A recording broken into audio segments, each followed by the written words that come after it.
Nobre auditório, formulo votos de muita paz. Todos nós buscamos a felicidade. Podemos mesmo asseverar que o objetivo essencial da existência humana é o encontro com a realidade transcendente do ser. O admirável psiquiatra suíço Carl Gustav Jung estabeleceu que a plenitude do indivíduo é exatamente aquela que faculta a anulação da sombra no eixo ego-self, fazendo que o indivíduo supere as más inclinações. Esses arquétipos, conforme assevera a psicologia analítica, o objetivo essencial do existir é interpretar os enigmas que estão em torno da arte de pensar. Allan Kardec, o notável educador francês, havia colocado como pauta do seu pensamento educacional a necessidade do trabalho, da perseverança, da tolerância. Essa trilogia que havia sido a base da escola moderna de Pestalozzi no cantão de Yverdun. Ao transferir-se a Paris, o eminente professor Denisard Rivailo percebeu que uma sociedade feliz é uma sociedade lúcida, que sabe reconhecer os valores de si mesma e, naturalmente, respeitar os direitos das demais criaturas. Nessa visão sociológica, estava embutido um dever de natureza ética do pensamento grego, o autoconhecimento. Na história da filosofia grega, assevera-se que Sócrates havia atingido o ápice da sua doutrina de conservação de uma vida tranquila. Sofista, ele havia compreendido que a melhor maneira de educar era levar o indivíduo a uma autorreflexão. Por esta razão, a palavra educação é ducere, quer traduzir como buscar dentro, porque o conhecimento se encontra no ádito do ser que somos, no corpo que estamos. No pensamento socrático, não havia a exposição do conhecimento, porque esse conhecimento jazia na criatura, que procede do mundo das ideias. Mais tarde, Platão asseverará que nós somos constituídos de dois elementos essenciais: a sombra e a realidade. A realidade é o ser, a energia pensante. A sombra é o corpo. Para que esse ser pensante atinja a sua plenitude, a semelhança da semente necessita do meio próprio para desenvolver os valores que lhe jazem latentes. Esse desenvolver da semente energética é a matéria. Então o espírito emerge na matéria, na sombra, para poder desenvolver os valores que lhes são atribuídos pela divindade. É muito natural, portanto, que o pensamento filosófico idealístico seja de natureza reflexiva e a busca da felicidade, a meta de natureza exterior. através das nossas ações. Mas essa busca da felicidade, que até hoje constitui a meta de todo ser consciente, tem uma variedade caleidoscópica, porque cada um de nós tem um nível de consciência de outro diferente. Aquilo que para alguém constitui uma meta, para outrem não tem o menor sentido. Porque em nossos níveis de consciência, estagiamos naquela fase de consciência de sono. Depois, consciência desperta. Mais tarde, consciência de si mesmo. E, por fim, consciência cósmica. Quando o nosso sentimento abrange o ideal que transcende a vida. Logo, cada qual de nós tem uma meta, um foco, uma forma de viver. Será a respeito disso que iremos expor na conquista da nossa plenitude. Por volta de 1935, na cidade de Los Angeles, na Califórnia, um jovem quintanista de medicina guardava uma ideia absurda. Estava no tempo das discussões filosóficas a respeito da eutanásia. E o jovem doutorando Tadeu Merlin asseverava que a eutanásia é um bem que a ciência médica deve executar. Se alguém é portador de uma enfermidade degenerativa e cada dia ele está pior, na marcha inexorável para a morte, com sofrimentos, é perfeitamente ético que se interrompam esses padecimentos através da eutanásia. Mas apesar do raciocínio do jovem, os seus mestres afirmavam que a função da medicina não é salvar vidas, nem também interromper vidas, tornar a vida mais agradável e digna de ser vivida. Por sua vez, o jovem asseverava: quando eu tenha a liberdade ética de cuidar de pacientes, aqueles portadores das enfermidades que tanto atormentam a criatura humana, em mim encontrarão a plenitude, porque lhes aplicarei a eutanásia, fá-los-ei dormir, esquecer, apagar, como diria a mensagem gloriosa do Hamlet, e debatia com os mestres em torno da eutanásia.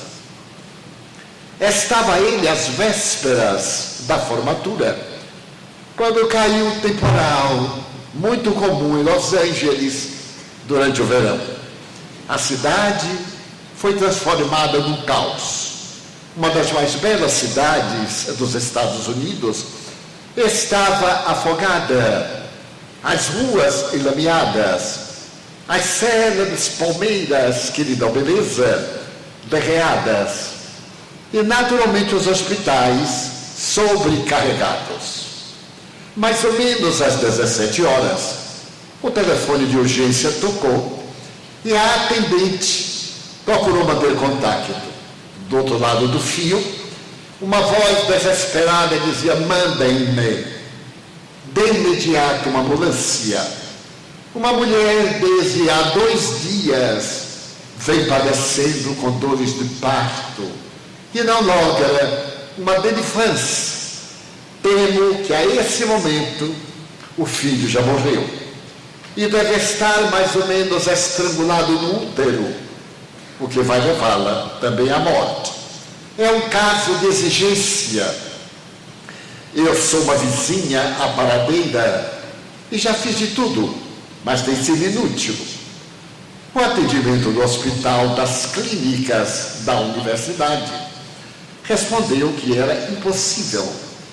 No hospital, nem sequer no chão havia espaço para as pessoas acidentadas. E a cada momento chegavam novos casos mais graves. Os centros cirúrgicos estavam abarrotados.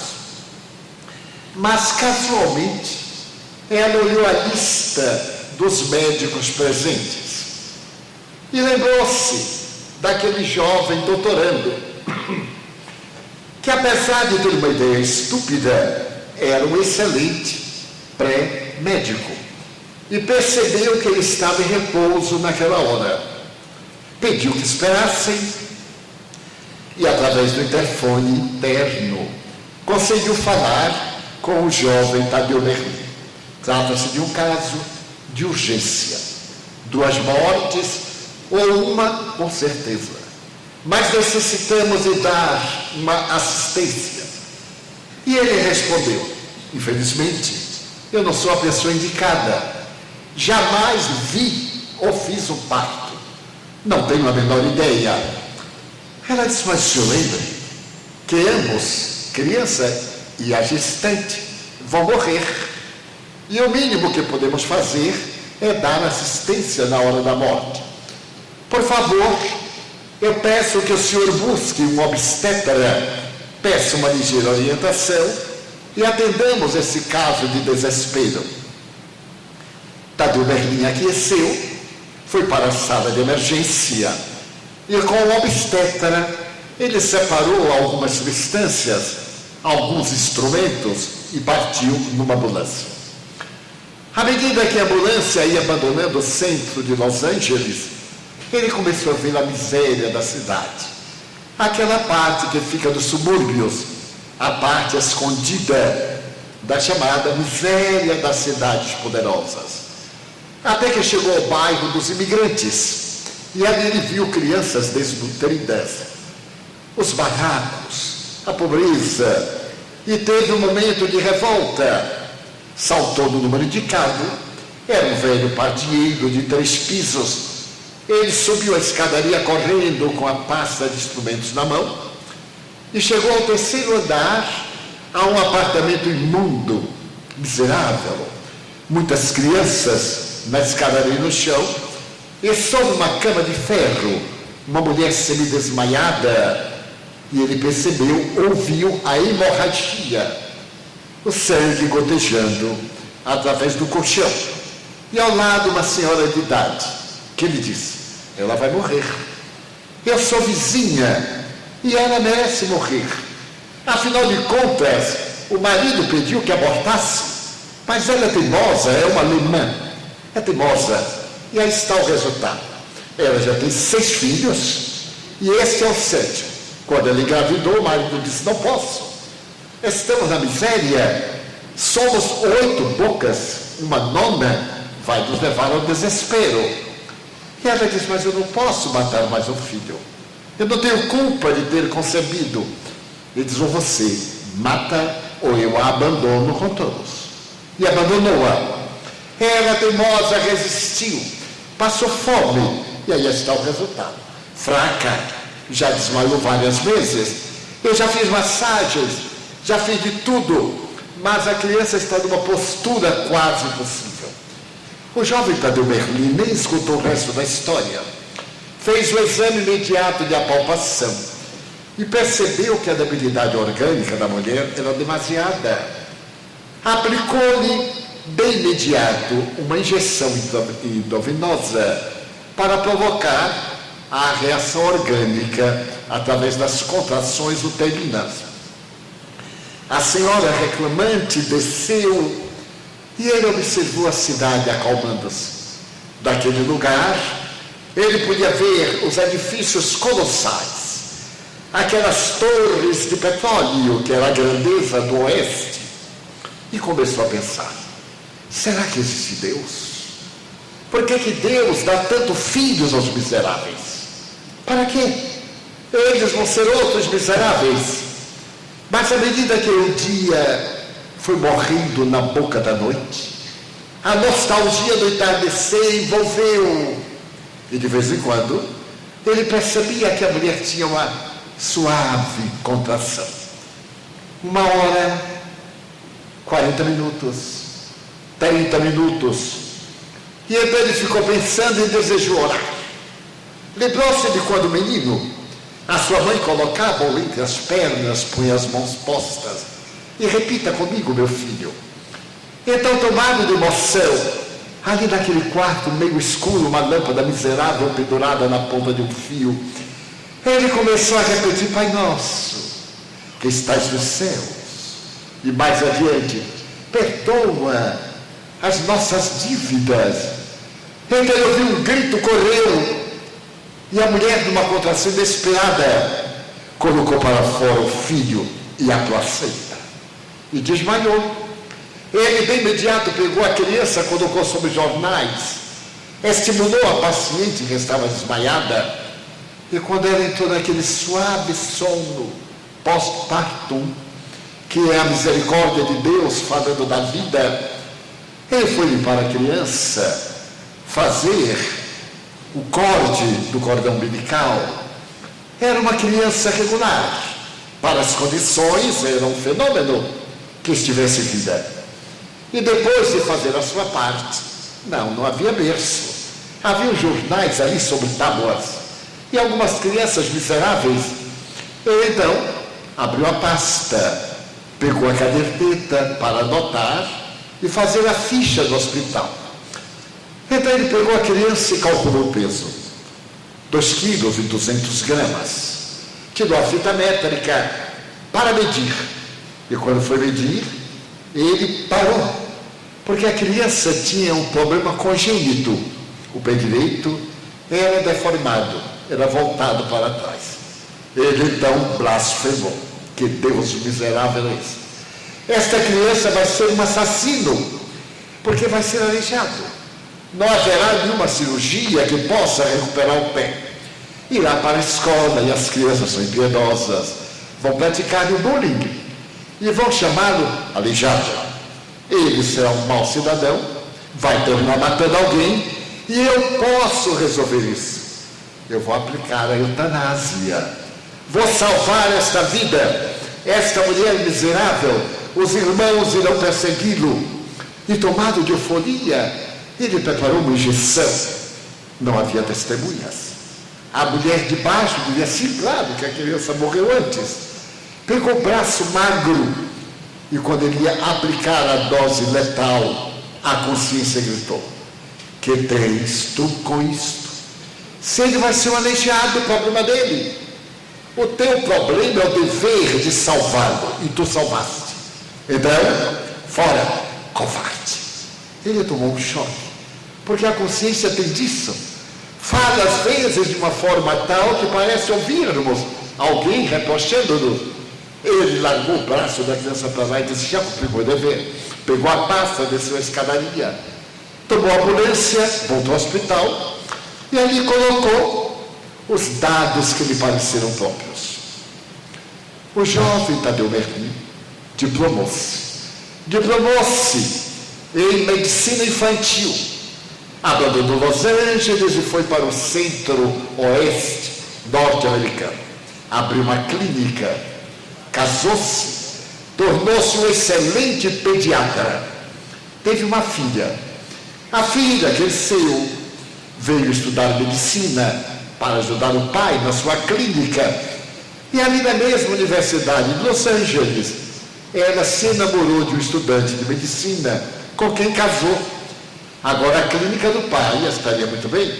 Seriam 2 jovens médicos novos. O pai estava com 40 anos, mais ou menos. Já estava cansado, porque nos anos 30, 50 anos já era velho. Agora, no ano 2019, 90 anos é adolescente, porque está olhando a vida. E então, ele se sentiu feliz. E nesse ínterim, o jovem casal veio para o interior e tiveram os dois uma filha, mas uma filha linda. E o avô é que deu o nome: Bárbara loura, de olhos azuis. E dizem que o avô é esse indivíduo que faz todo mal ao neto em nome do bem.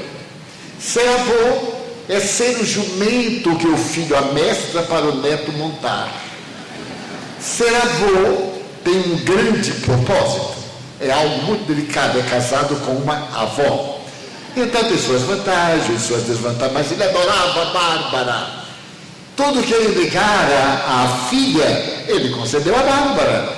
E dizia, vocês não sabem educar. Aliás, até hoje dizem.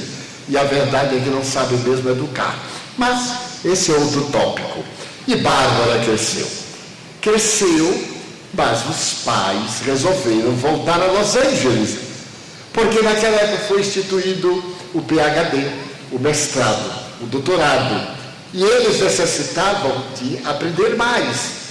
Mas o doutor Tadeu Merlin não podia viver sem Bárbara. Vendeu as propriedades e transferiu-se para Los Angeles para salvar a menina dos pais. Ergueu 2 mansões, uma para ele, senhora, a outra para a filha, o marido e Bárbara, que ficava mais tempo com a avó do que com a mãe. Aliás, as mães aproveitam porque os avós parecem que têm mais cuidado. É uma filosofia moderna. A verdade é que a felicidade é curiosa. Não há felicidade que sempre dure, nem desgraça que um dia não se acabe. Orienta o refrão popular. E quando Bárbara completou 5 anos, ela terminou o jardim de infância. E o avô resolveu dar-lhe uma festa de aniversário, um garden party. Preparou os amigos, convidou todos os colegas de Bárbara, e naquele domingo estava um garden party dos mais belos de Los Angeles. A imprensa havia noticiado. Mas às 5 horas da manhã, Bárbara estava choramingando. O avô foi ver e percebeu-lhe uma febrícula. Dessas febrículas que são o tormento dos pais de crianças. Ele então aplicou um antitérmico. Às 8 horas, Bárbara estava pálida, porém sem febre. Ao meio-dia, Bárbara estava com febre, um pico de 38, e sob as pálpebras havia umas olheiras. Ele ficou impressionado. Deveria ser uma infecção gripal, violenta, mas mais ou menos às 3 da tarde ela estava melhor. E começaram a chegar as crianças e as mães de crianças. Em aniversário de criança, quem mais se distrai são as mães de crianças, que levam bolsas, sacola de plástico na bolsa, para levar assim uma coisinha para casa, para fulano, para beltrano. Isso é uma técnica feminina, aliás, muito próspera. E chegavam as amigas, elas sorriam, porque toda vez que a mulher sorri ao lado de outra, está falando mal de outra, de uma terceira. É uma coisa curiosa, fala sorrindo. Quem estiver de longe diz, olha que maravilha. Elas, olha para lá, olha que cínica, está olhando para nós, mas fala rindo, tão delicado. E estava aquela alegria maravilhosa em Bárbara. As crianças comendo pão de mel, açúcar cândido, tudo.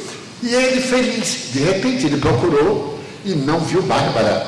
Saiu correndo. Era um jardim imenso. Ele foi até um rosal. E a menina estava embaixo de uma trepadeira, tremia de frio e febre. Ele pegou, correu para o alcova. As pessoas saíram e ele percebeu que era muito grave. Então ele foi buscar um infectologista. Era um domingo. O colega veio e disse, é grave, muito grave. Então vamos fazer um exame de sangue. Mas os laboratórios estavam fechados. Mas o infectologista tinha um amigo que era hematologista e levou o sangue e pediu pressa. Esse hematologista foi para o laboratório e à 1 da madrugada, Bárbara estava com 41 graus e 2 pontos. Ia delirar. Era muito grave. Uma palidez. Quando veio o resultado, às 2 da manhã, tratava-se de um vírus para o qual não havia ainda diagnóstico.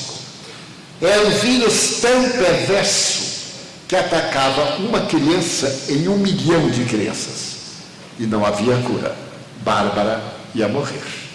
Então era fatal. ia morrer de uma forma cruel, porque esse vírus se introduzia nos músculos, nos tendões, e matava por asfixia, ia endurecendo todos os músculos, inclusive dos pulmões, e a criança ia perdendo a respiração até morrer no estado desesperador. No mínimo, ou no máximo, de 3 a 5 dias de vida tormentosa. O doutor Tadeu Merlin ficou desesperado. Então o hematologista disse: se fosse minha neta, eu aplicava a eutanásia, porque eu não teria coragem de ver minha neta morrendo. Ele disse: mas matar a minha neta? Sim, porque matar os outros é bom, mas quando são os nossos é diferente. Matá-la? Eu sou muito rico, eu então buscarei. Não tem cura. Ele dobrou-se sobre a fatalidade e deixou o tempo passar. Ao meio-dia, 24, 26 horas depois, Bárbara estava espálida, estava parecendo morrer. Quando o seu primeiro colega que o veio ajudar disse: ela vai morrer. Ele disse: mas não pode morrer, eu tenho muito dinheiro. Estava na época as clínicas Mayo de Nova York, revolucionaram a medicina mundial. Então leve-a à clínica Mayo. Mas ele estava na Califórnia. Na atualidade são 6 horas de voo direto em naves rápidas. Eram os anos 30. Mas assim mesmo ele correu risco. Com a esposa, os pais de Bárbara atravessaram os Estados Unidos, foram contra o fuso horário, e à noite, altas horas, ou melhor dizendo, pela madrugada, ele estava com Bárbara no colo, diante do Dr. Maio. Levava os resultados dos exames. E esse médico extraordinário meneou a cabeça e disse: nós somos apenas médicos, não somos Deus. Ela vai morrer. Não há terapia. Isso, mas não pode. Mande-me a outro médico. Não posso cruzar os braços, deixá-la morrer. Mande-me a qualquer. Eu tenho que ir, tenho que carregá-la. Dr. Mike disse: nós temos um colega em Hamburgo, na Alemanha. Ele vem estudando vírus. Ainda mais esses vírus estranhos. Foi ao fichário. Mas ela não terá tempo. Ela morrerá talvez na viagem. O voo é longuíssimo, com várias escalas, 2 dias. Eles tinham que levá-la a qualquer lugar. E partiu para a Alemanha. Quando chegou a Hamburgo, Bárbara mal respirava. Ele chegou à clínica do médico, e quando o médico olhou, disse: chegou tarde demais. Eu ainda não consegui isolar esse vírus. É cruel. Volte depressa para ela morrer em casa. Ele disse: não posso. Mande-me a outra. Mas não tem outra. Não tem ninguém. Bem, tem alguém. Abriu o fichário e lembrou-se de um médico que fazia pesquisas de vírus há mais de 10 anos, especificamente aquele vírus. Mas não conseguia resultado porque não tinha pacientes. Todo paciente morria antes da pesquisa. E como era muito raro, ele não tinha tempo para fazer a incubação do vírus. Mas aí, o Dr. Tadeu Merlin carregou a filhinha, voltou à América, ela já estava ultimando-se. E esse novo médico morava no oeste. Ele contratou um avião especial e partiu para o oeste com a mulher. A filha e o marido já não aguentavam viajar. Era um lugar muito quente, próximo do deserto de Nevada. O local era miserável, de mineradores. No aeroporto, se aquilo era no aeroporto, estava uma ambulância caindo aos pedaços. Ele arrependeu-se, o calor asfixiante, a criança morrendo, e ele arrependeu-se de ter vindo. Mas ali estava, foi levado até a clínica. Não era uma clínica, era um barracão de madeira. Era como o pátio de Victor Hugo em Notre-Dame, os miseráveis. Então ele Se culpou porque Bárbara desmaiava, retornava. Adentrou-se na saleta imunda, carregando a netinha, e disse para a atendente: rápido, ela está morrendo. Eu tenho uma consulta marcada. A enfermeira correu à sala contígua, abriu a porta, ele entrou com a netinha, põe-la numa mesa. E o jovem médico disse: traga a mesa até aqui. O que é que ela tem? Está morrendo. E ele começou a descrever. Era um médico jovem, de 30 anos no máximo. Disse: não me diga. Eu quero examiná-la. Nesse momento, Bárbara abre os olhos. E ele perguntou: seu nome? E ela, lânguida: Bárbara, você quer novamente jogar bola? Ela sorriu: olha, vai doer. Eu vou lhe apertar todos os músculos. Vai doer, Bárbara. Mas você vai montar um pônei. Você vai jogar. Você vai usar patins, Bárbara. E ele foi apertando aqui e ali. A menina gritava. O doutor Tadeu dizendo: não aperte muito, mas eu tenho que saber o grau, a profundidade da doença. Menos de meia hora ele disse: é o miserável. Esse vírus faz 10 anos que eu estou com ele, numa proveta, mas não consigo encontrar uma cobaia humana. Eu já fiz com antivírus uma vacina, mas só apliquei em pequenos animais. Eu poderia aplicar nela, mas é provável que dê um efeito contrário. Doutor, pelo amor de Deus, disse o doutor Tadeu, aplique. Ela está morrendo de qualquer forma. Aplique. Ele disse: não, você tem que assinar o documento. Ele então rabiscou: pelo amor de Deus. Aí pegou a netinha nas mãos: aplique. Ele disse: calma, se ela não morreu até agora, eu não aguento alguns minutos. Chamou a enfermeira e pediu que preparasse a piscina de banhos termais de alta e 0 temperatura. Então Bárbara foi vestida própria. A enfermeira tomou-a. Ele ficou desesperado. E daí a pouco a enfermeira disse: doutor, está pronta. Ela tomou choques térmicos: água morna, água fria, água gelada, água temperada. Então tinha os choques. Então ele veio, aplicou a primeira dose. Bárbara desmaiou. Enquanto o produto entrava pela artéria, Bárbara empalideceu, os lábios arroxearam, as unhas, as extremidades. O doutor Tadeu começou a gritar. Ele disse: é o risco. Mas de repente, a face ficou rubra, a vida voltava. E Bárbara abriu os olhos. Eles se entranharam.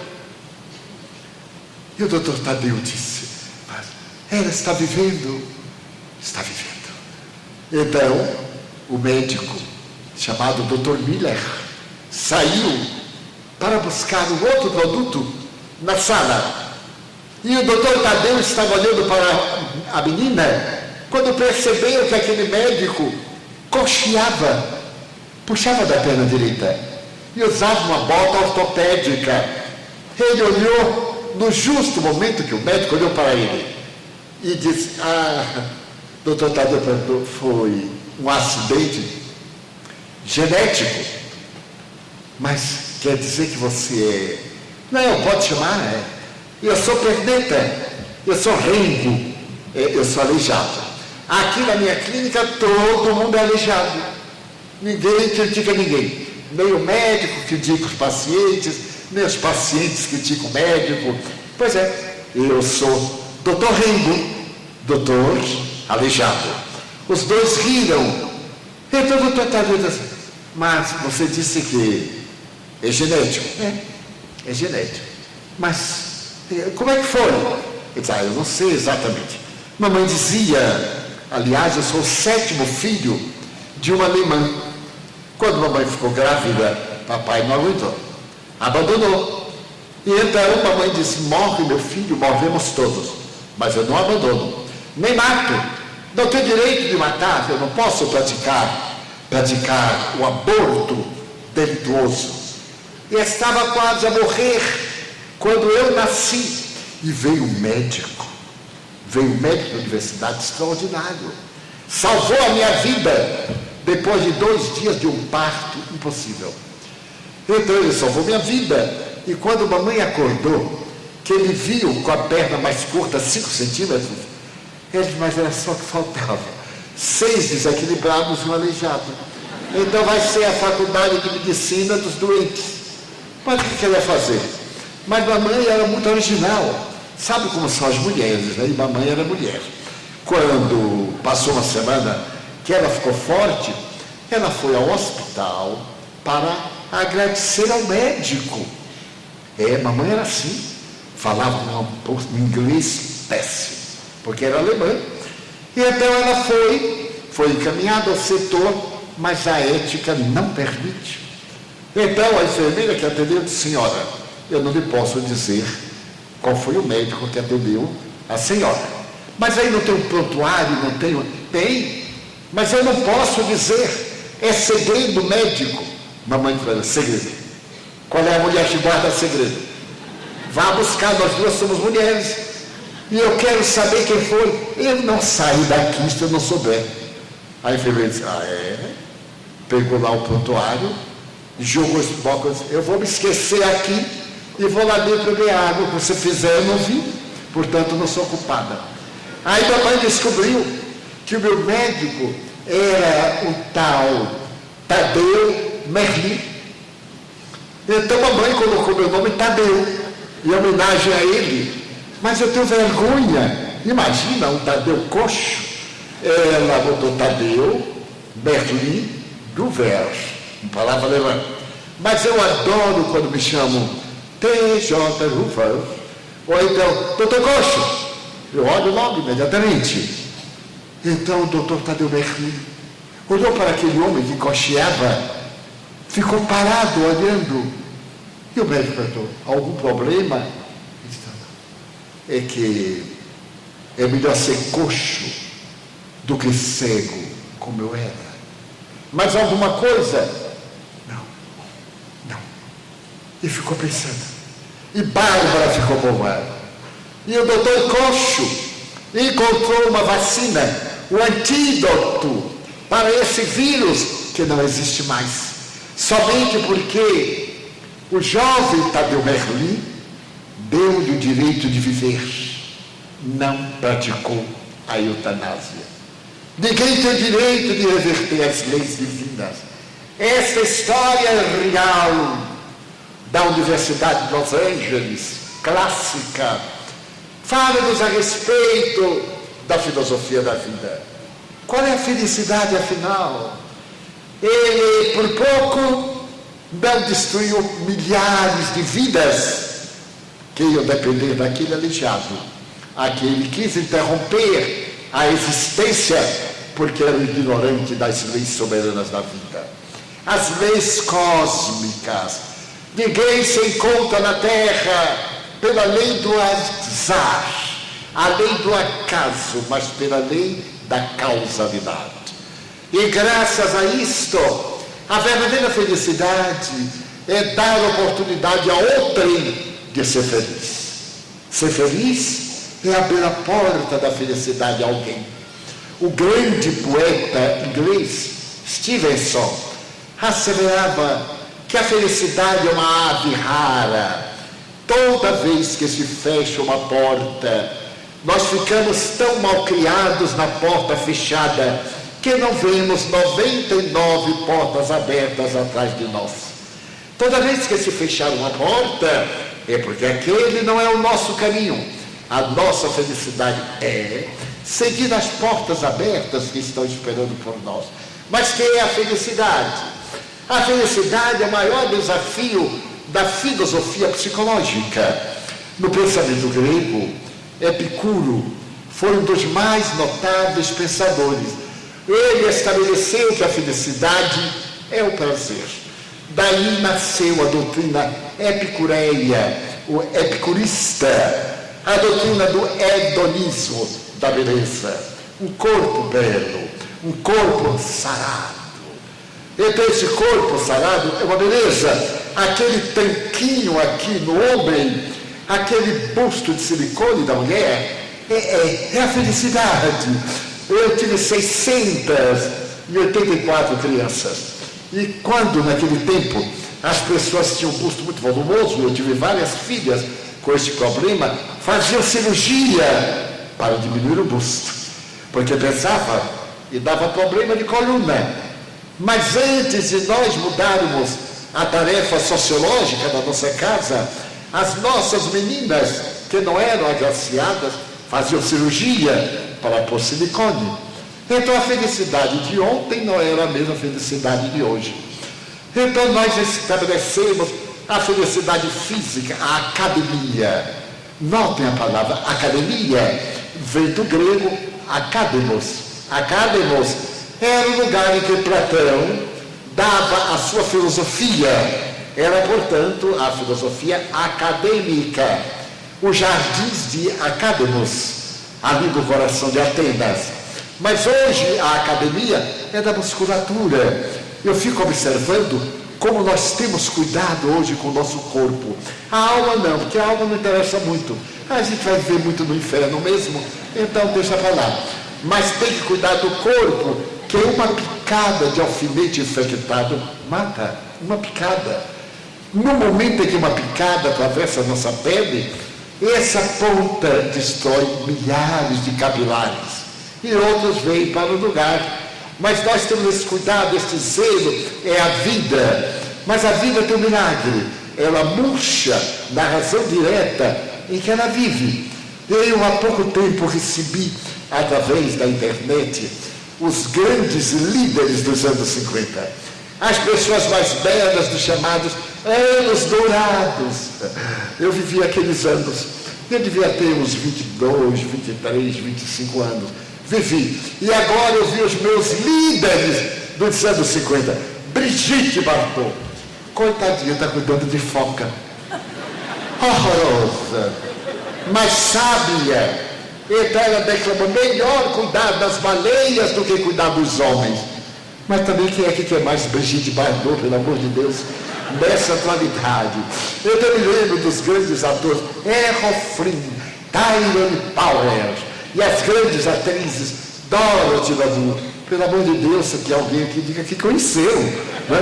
Dorothy Lamour, e esta e aquela e tal, que hoje estão horríveis. Meu Deus, eu olho e digo, não acredito. Aí eu pego uma fotografia minha, chama fotografia, mas no meu tempo eu chamava retrato. Então eu sei a idade da pessoa, quando chega para mim, seu Divaldo, podemos tirar um retrato? Eu digo, 400 anos de idade. Ou então chega outro, seu Divaldo, podemos tirar uma fotografia? 80 anos de idade. Chega outro, seu Divaldo, podemos fazer uma foto? Esse tem 30 anos. Aí chega alguém, vamos clicar. Eu digo, clica, esse é da minha idade, é jovem. Então eu posso fazer isso tudo. Meu Deus, eu fico olhando as minhas fotografias, eu acho tanta graça. Eu sou daquele período da calça boca de sino. Aquela que tinha andando, ela ia limpando o chão. Era um milagre. Eu vi a primeira vez, eu lembro da data, 3 de novembro de 1969, em Times Square, nos Estados Unidos. Foi a primeira vez que eu fui aos Estados Unidos, a New York. Eu voltava de San Juan de Porto Rico e parei em New York. E eu ouvia dizer que Times Square era a praça mais iluminada do mundo. Eu sou de uma cidade interior, Feira de Santana. E lá nós temos uma praça fantástica, a igreja matriz enorme. Então, quando eu vi Times Square, acendendo as lâmpadas, eu olhei com certo desprezo e disse, é isso que é Times Square? É uma praça miserável, menor do que essa sala.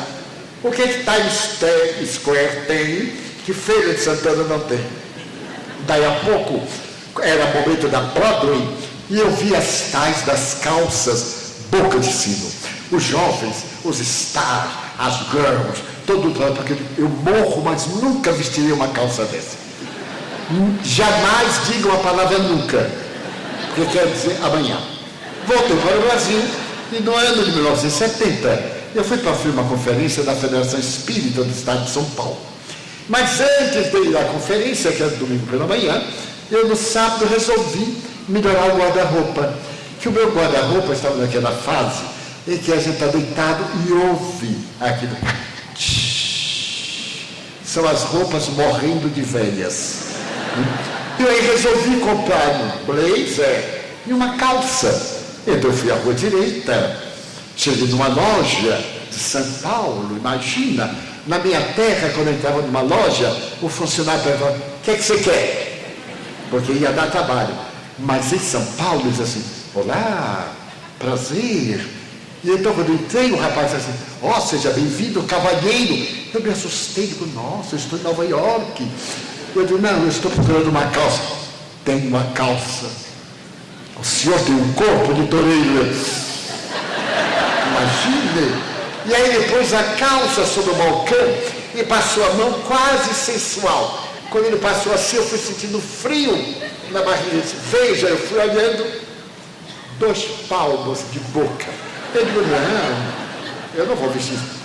Não me diga que o senhor é atrasado.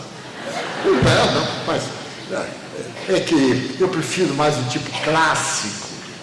Mas o clássico é este. Aquele antigo de 23 centímetros está fora de moda há 10 anos. Eu aí sorri, sério. Aí eu olhei para aquela saia e disse, meu Deus, o que você viu? E mentalizei dentro daquela saia de 2 bocas. Eu digo assim, enrole. Ele não quer experimentar? Eu digo, tá bom. Fui experimentar. Quando eu olhei no espelho, eu digo, tem que botar um alfinete dobrando, para não ficar uma saia volonté. No dia seguinte, eu vesti a tal da calça. Saí do hotel com vergonha, peguei um táxi e fui para a palestra. Proferi a palestra. Quando eu terminei, uma amiga me disse, Manivaldo, foi fantástico. Ele disse, a palestra? Eu disse, não, a calça. Eu disse, mas o que tem a ver a calça? É a última palavra. Você está no rigor da moda. Eu digo, não digo.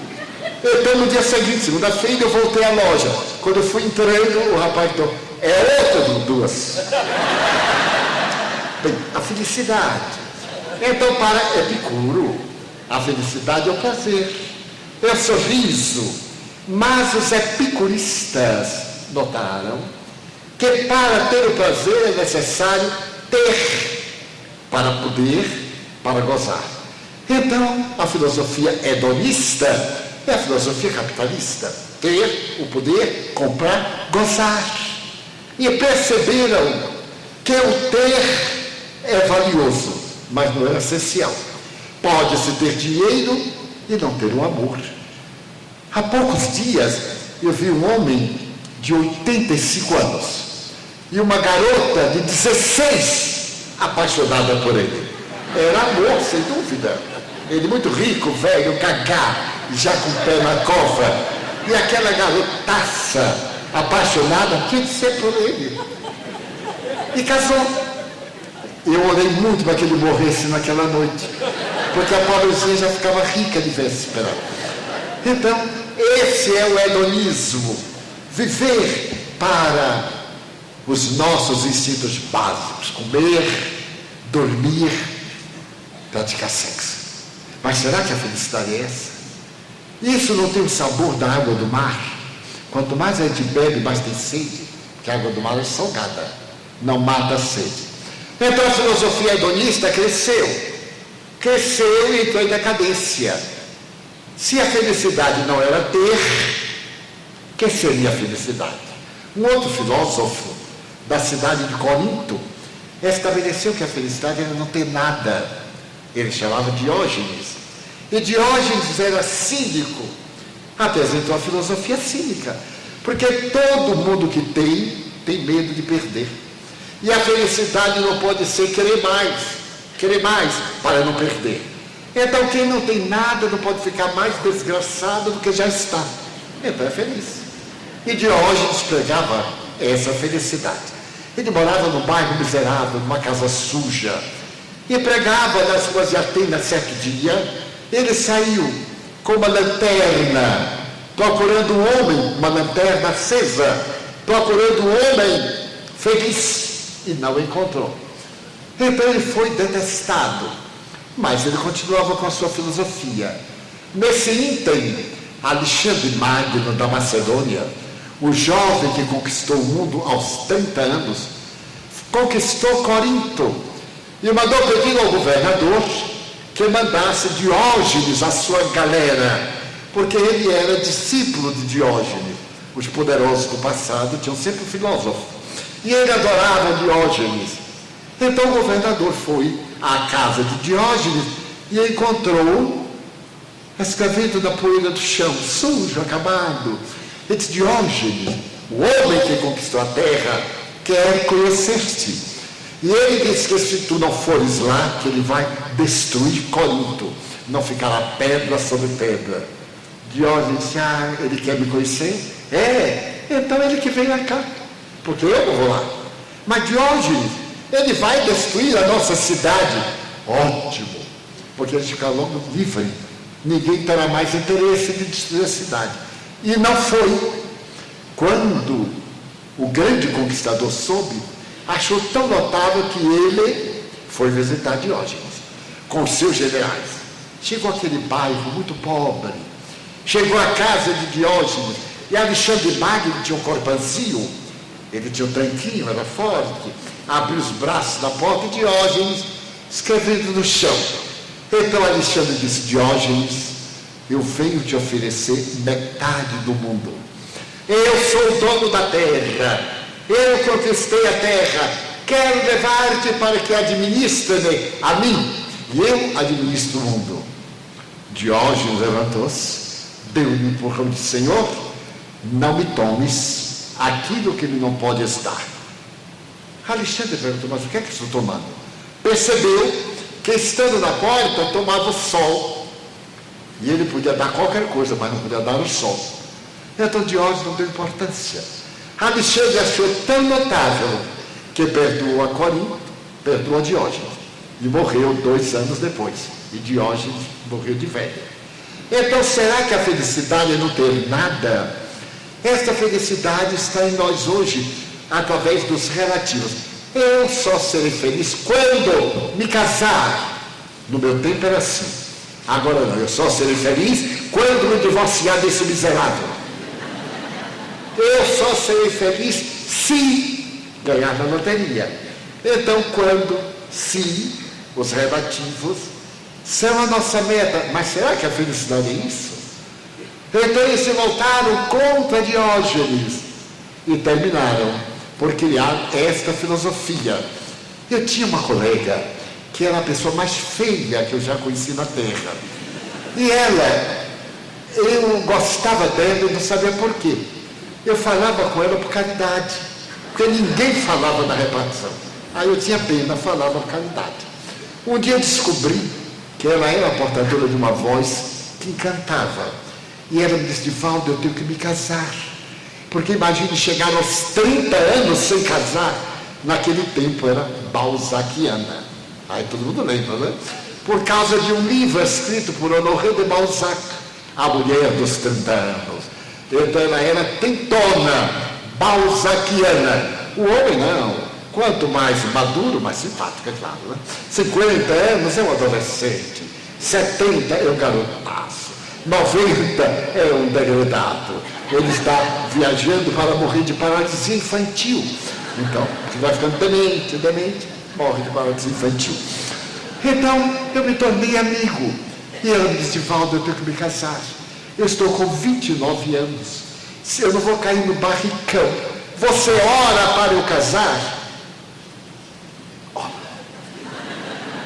E orei. Como eu me arrependo. Ela casou. Casou e eu não. Já vi uma prece desta. Foi tão curioso que ela me disse assim: quando voltou do casamento, eu disse: então, era uma bênção de volta. Só não é bom por uma causa. Por quê? Estou morando com a sogra. Você ora para meu marido comprar uma casa? Ora, já comecei, agora vou longe. Orei. E o marido comprou um apartamento, aqueles da Caixa Econômica, que não cabe a cama de casal. Aqueles. Orei. E no conjunto, o marido comprou uma casa para ela. Quando ela veio, eu digo: você agora já tem marido, já tem casa, você é feliz? Quase. Eu só vou ser feliz quando meu marido comprar um carro. Você ora? Orei. Um dia eu salto de ônibus e minha colega de carro. Bem, não era um carro, era aquele Fusca que o governo brasileiro fez. Só tinha lataria e a direção, não tinha mais nada, mas era um carro. E eu digo, meu Deus, eu tenho que orar por mim também, meu Deus. Mas eu não sei dirigir, para que um carro eu não sei dirigir? Ah, você aprende? Não, papagaio velho não aprendi a falar. E a minha colega chegou de carro, ficou velho. Mas você está de carro? Eu disse, estou, graças às suas preces. Eu digo, está feliz? Quase. Mas o que é que falta? Ah, de volta que eu quero, daqui a 4 anos, ter um filho. Foi o tempo dos anovulatórios. A pessoa começou a programar. E daí a mais 4 anos, quero uma filha. Você ora? Orei. Daí a 4 anos, um filho. Nunca vi uma prece tão forte. Daí a mais 4, um filho. Eu pergunto, está feliz? Quase. Eu só estarei feliz quando meu filho for morar em Campo Grande. E minha filha for para o Banco do Brasil. Ou então ela for da parte diplomática. Eu não orei mais, porque também fui pensar em... Mas é que nós temos a mania de fazer, eu só serei feliz quando? Seja feliz agora. Você está aqui, está agradável, seja feliz. Não ficar, quando eu sair daqui vou me aborrecer. Porque existem aqueles que adoram a felicidade da desgraça. Eu tenho uma amiga que me diz assim, por que você não ri? Eu perguntei a ela, porque toda vez que eu rio, me acontece uma desgraça. Eu digo, na hora da desgraça, eu fico desgraçada. E na hora do riso, eu fico risada. Mas vivo a cada momento. Não posso. E aí tudo de mal acontece, porque nós somos o que pensamos. Nós somos o imã. O cérebro é o dínamo. Então, a felicidade do não ter de Diógenes ainda está em muita gente. Mas eu sei que eu vou ser feliz mesmo. Eu tenho muitos amigos. E eu tinha um amigo que era depressivo. Ele era maníaco. Como vai? Mal. E quando ele dizia mal, a gente ficava mal também. E eu dizia assim, mas não pode ficar mal. Divaldo, é que os espíritos guia me protegem. A minha só tem um obsessor. Eu disse, mas é uma vantagem. Você é um homem super obsidiado. Já imagina, você tem 30 obsessores. Nem todo mundo tem tanto. Uns tem 8, tem 10, e tem 30. É uma vantagem. Muito bem. Passados os anos. E a filosofia psicológica resolveu dizer que a verdadeira felicidade é não sentir dor.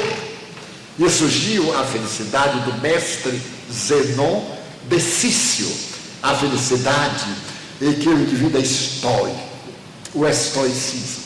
Eu, por exemplo, aprendi a não sofrer dor física. Meu pai me educou tendo resistência a dores físicas. Vamos dizer que numa escala de 1 a 20, eu suporto até 18. 19 eu dou um berro, 20 eu caio morto. Mas até 18 eu aguento. Muito bem. Mas há outros que não têm a menor resistência à dor física e têm uma grande resistência a dores morais.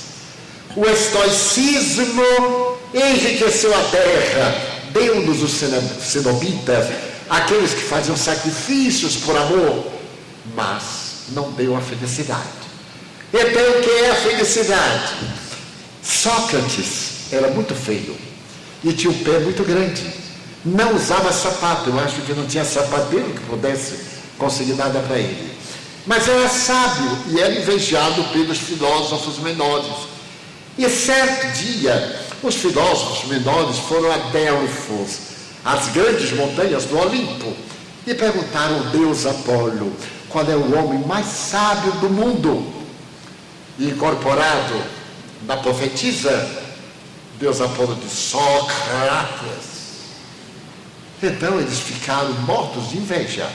E quando encontraram Sócrates, disseram, olha, nós tivemos em Apolo, e Apolo disse que tu és o homem mais sábio da Grécia. Tu te crês o homem mais sábio da Grécia? Creio.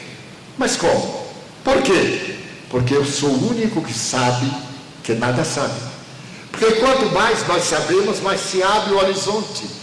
Eu fico olhando pessoas modestas culturalmente, não têm perguntas. os funcionários, os operários de nossa instituição. Eu faço perguntas, eles não têm perguntas, não têm conflitos, pelo menos existenciais. Contei então ser com as funções básicas, mas cada um de nós, à medida que o horizonte intelectual alarga, mais questões, mais adventa-se, mas nós reconhecemos a pequenez do nada que somos. E quando Allan Kardec lançou o Livro dos Espíritos, ele então faz uma pergunta notável: qual é o método mais eficaz para ser feliz no mundo e libertar-se das más inclinações? Pergunta 1019 do Livro dos Espíritos. E eles responderam: Sócrates já tinha afirmado, conhece-te a ti mesmo, retificando 919.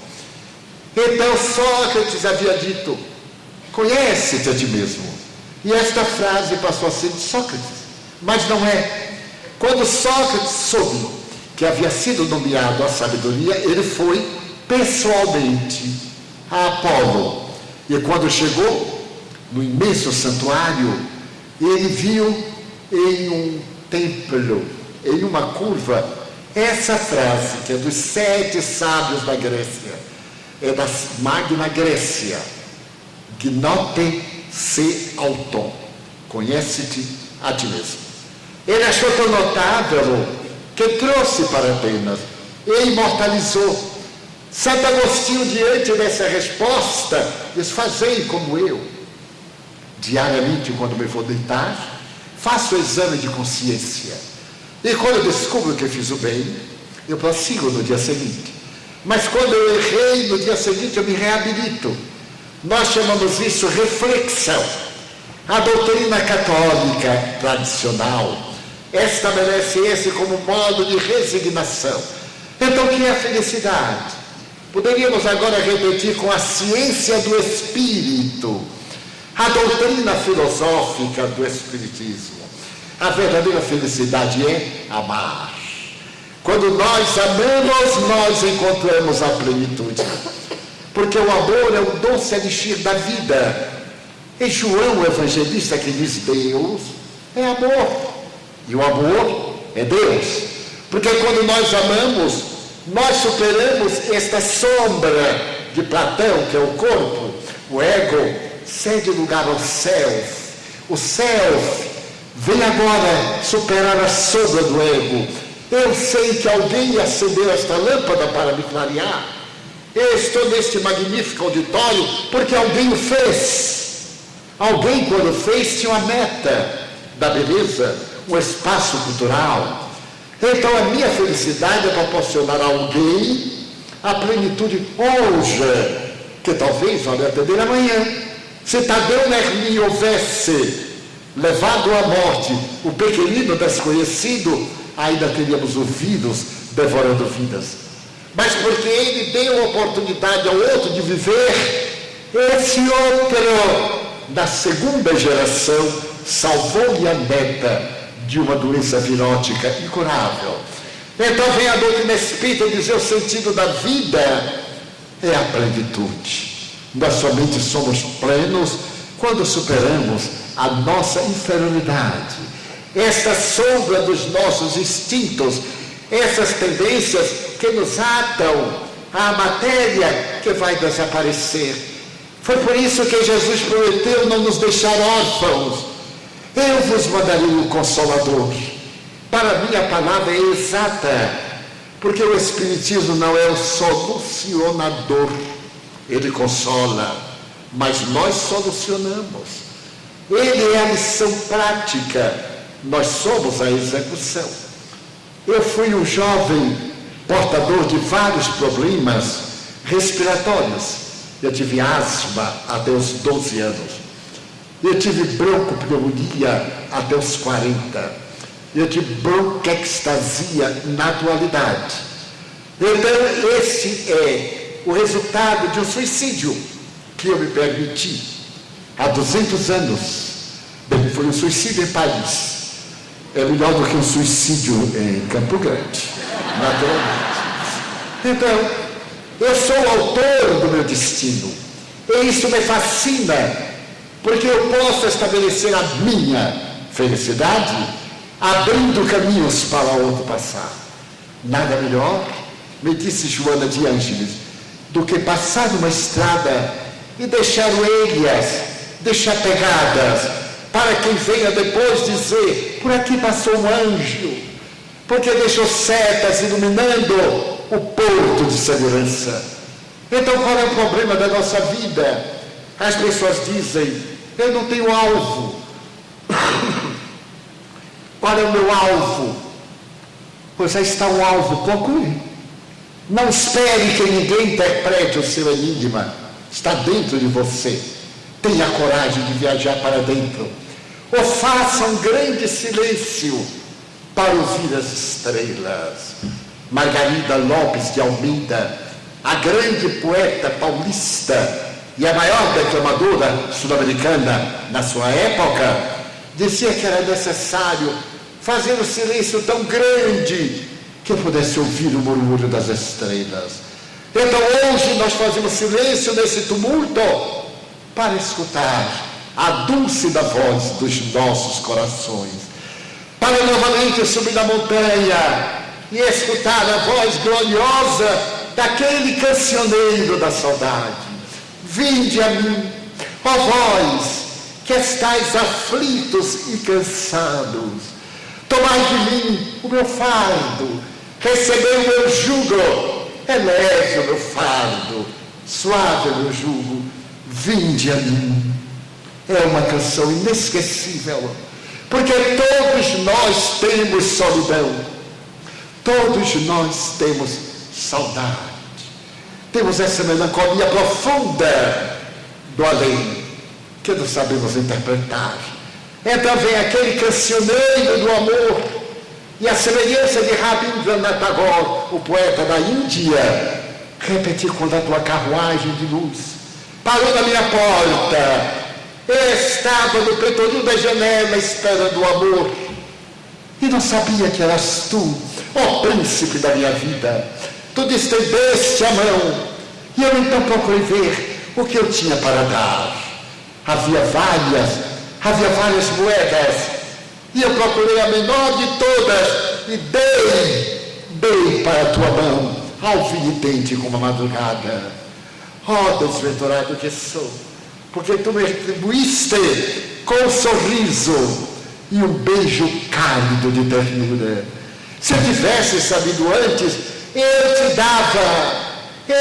dava a ti próprio, e então eu me fundia no teu inefável amor, cantor das estrelas. Este cantor das estrelas veio dizer-nos suavemente, tem de bom ânimo, eu venci o mundo.